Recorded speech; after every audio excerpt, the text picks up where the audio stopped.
নমস্কার বন্ধুরা, সবাইকে জানাই হনুমান জয়ন্তীর অনেক অনেক শুভেচ্ছা। আর আমার ঘরে সকাল সকাল শুরু হয়ে গেছে বজরংবলীর পুজো। সুপ্রিয় সকাল সকালই স্নান করে বসে পড়েছে পুজোয়। আর এরই মধ্যে আমার মুনিয়াও রেডি হয়ে গেছে স্কুলের জন্য। টাটা, সাবধান, বাই।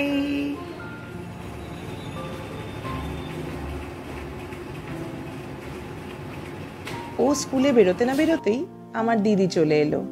এই যে দেখতে পাচ্ছেন, আমাকে আনাজপাতি কেটে দিচ্ছে।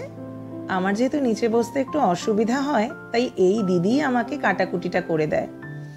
অবশ্য বাসন মাজা, ঘর পোছা সবই এই দিদির জিম্মায়। এই দিদি আছে তাই বাঁচোয়া। যাই হোক, আজকে হবে নিরামিষ পনিরের তরকারি। দেখতেই পাচ্ছেন, একটা গ্রাইন্ডারে আমি কিছুটা জিরে, কিছুটা আদা, কিছুটা কাঁচা লঙ্কা, একটু টমেটো আর একই সাথে 2 চামচ হলুদ গুঁড়ো, 1 চামচ জিরে গুঁড়ো, 1 চামচ ধনে গুঁড়ো এবং 2টো গোটা ছোট এলাচ অ্যাড করে দিলাম। দিয়ে একটা ফাইন পেস্ট তৈরি করে নিলাম। পনিরগুলোকে কিউবে কেটে নিলাম। এবার একটা কড়াই বসিয়ে গ্যাসে, তাতে সামান্য সর্ষের তেল দিয়ে হালকা আঁচে পনিরগুলোকে খুব হালকাভাবে ভেজে নেব। বেশি ভাজলে আবার পনির চামড়ার মতো শক্ত হয়ে যায়। আমি অনেক সময় পনির না ভেজেও রান্না করি, তবে আজকে একটু ভেজে নিলাম। আমি কিন্তু যে কোনো পুজো আচ্চার দিনেই নিরামিষ খাই, সেটা যেই পুজোই হোক না কেন। আসলে আমার বাড়িতে যে কোনো পুজো গণ্ডার দিনেই সকাল সকাল স্নান করে পুজো করার একটা রেওয়াজ আছে, এবং তারপরে সেই পুজো দিয়ে উঠে আমার আর মাছ মাংস রান্না করতে ভালো লাগে না। তা সে পুজো যেই দিক, সুপ্রিয়ই দিক, মিঠিই দিক বা আমিই দিই, আমার যেন মনে হয় সেই দিনটা একটু সাত্ত্বিক ভোজন করি, মানে নিরামিষ খাই। আজকের দিনটাও তার ব্যতিক্রম নয়। তাই আজকে এই পনিরের তরকারিটা করছি। আর ভাবলাম যখন করবই তখন আপনাদের সাথেও শেয়ার করি। একদিন নয় আপনারাও এরমভাবে বানিয়ে খেলেন, আপনারাও হয়তো এভাবেই বানান, এটা খুব কমন প্রসেস। তো যাই হোক, এখানে দেখতে পাচ্ছেন আমার পনিরগুলো হালকা করে ভেজে নিয়েছি।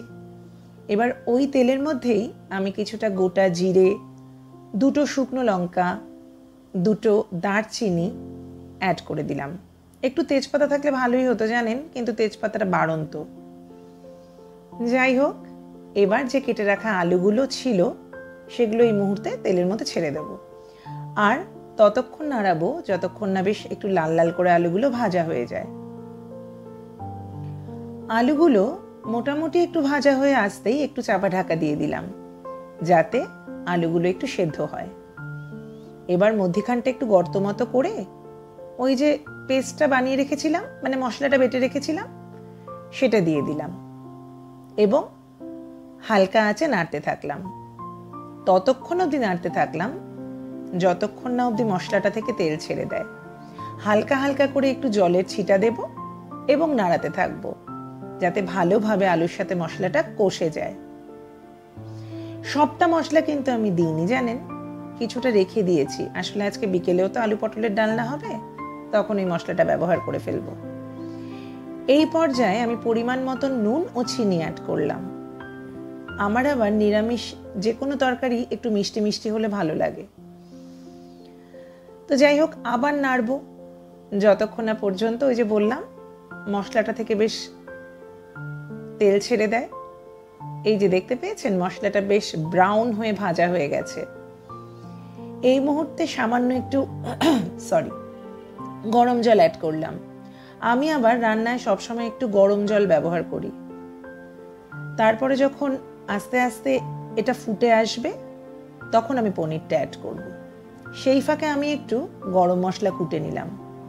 এখানে রয়েছে ছোট এলাচ, দারচিনি, একটু সাজিরা, সামরিচ, লবঙ্গ, যা থাকে আর কি একটা গরম মশলার প্যাকেটের মধ্যে। ওইদিকে আমার ঝোলটা ফুটে এসছে। আমি এবার পনিরগুলো অ্যাড করে দিলাম এবং সবশেষে ঘি আর গরম মশলা বিশ্বাস করবেন না, খেতে কিন্তু এটা অসাধারণ হয়েছিল। দুপুরে খেতে বসে আমাদের মনেই হলো না যে আমরা নিরামিষই এক পদে খাবার খেলাম। আপনারাও একবার এভাবে বানিয়ে দেখবেন। তাহলে আজ চলি, টাটা।